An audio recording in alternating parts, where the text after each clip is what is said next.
5000 साल पहले कौरवों और पांडवों के बीच हुआ एक भीषण युद्ध महाभारत। 18 दिन, 1 अरब से भी ज्यादा लाशें और कई ऐसे अनगिनत रहस्य जो कि आज भी हमारे लिए रहस्य ही है। लेकिन एक ऐसा मनुष्य जिसकी मौजूदगी महाभारत काल से लेके आज भी रहस्यों से भरपूर है। The one and only immortal Ashwatthama, 7 चिरंजीवियों में से एक महावीर, महायोद्धा। महाभारत के इसी अश्वत्थामा का कलयुग में कली पुरुष के अंत के लिए कैसे होगा कल्कि भगवान से मिलाप, कुछ ऐसे ही रहस्यों से पर्दा उठाती है आज की फिल्म कल्कि 2898 AD। साम, दाम, दंड, भेद के साथ कलयुग के अंत में क्या होगी अश्वत्थामा की भूमिका, ये भी बेहद ही खास है। लेकिन क्या आप महाभारत के उन बाकी रहस्यों को जान पाए हैं जो कि आज भी कुछ लोगों के लिए मात्र सुनी सुनाई बातें ही हैं।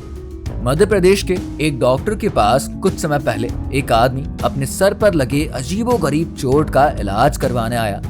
उस जख्म को देखकर ऐसा लगता था जैसे कोई बरसों पुरानी चोट हो और उस जगह से जैसे व्यक्ति का दिमाग भी बाहर निकाल लिया गया हो। डॉक्टर के लिए यह काफी ज्यादा अजीब था, लेकिन बावजूद इसके उसने इलाज करने में कोई भी कसर नहीं छोड़ी और एक दिन मजाक मजाक में ही अपना काम करते हुए उस व्यक्ति से पूछ बैठा कि तुम अश्वत्थामा तो नहीं हो। लेकिन इस सवाल के 2 मिनट बाद ही जब उस डॉक्टर ने उस व्यक्ति की तरफ मुंह घुमाया तो वहां पर कोई भी नहीं था।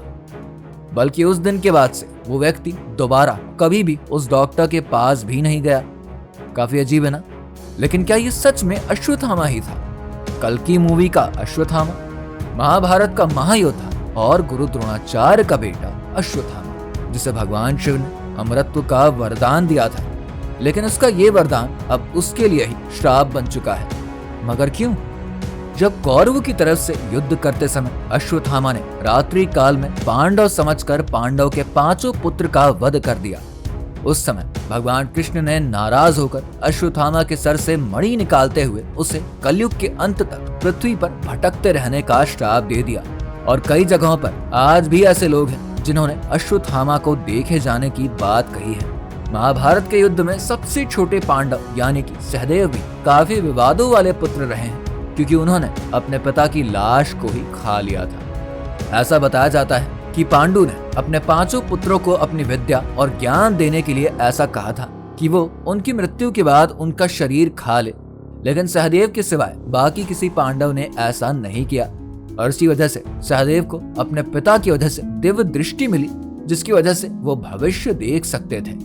महाभारत के 18 दिनों तक चले युद्ध को बर्बरीक नाम का वीर मात्र अपने 3 तीर से एक झटके में खत्म कर सकता था। बर्बरीक घटोत्कच का पुत्र और भीम का पोता था, लेकिन उसने अपनी मां को वचन दिया था कि वो सिर्फ उसी पक्ष से युद्ध करेगा जो पक्ष कमजोर पड़ेगा।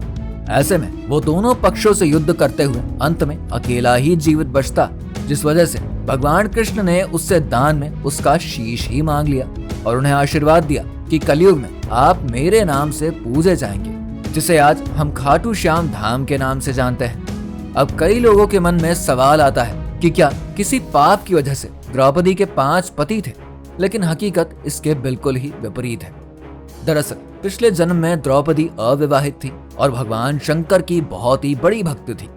ऐसे में उन्होंने सच्चे मन से भगवान शंकर को पूछकर ये प्रार्थना करी थी कि अगले जन्म में उनका विवाह निश्चित हो, लेकिन उन्होंने ऐसा गलती से 5 बार कर दिया, जिस वजह से इस जन्म में उनके 5 पति थे। महाभारत के युद्ध में जिन अस्त्रों का निर्माण किया गया था वो भी कोई साधारण अस्त्र नहीं थे।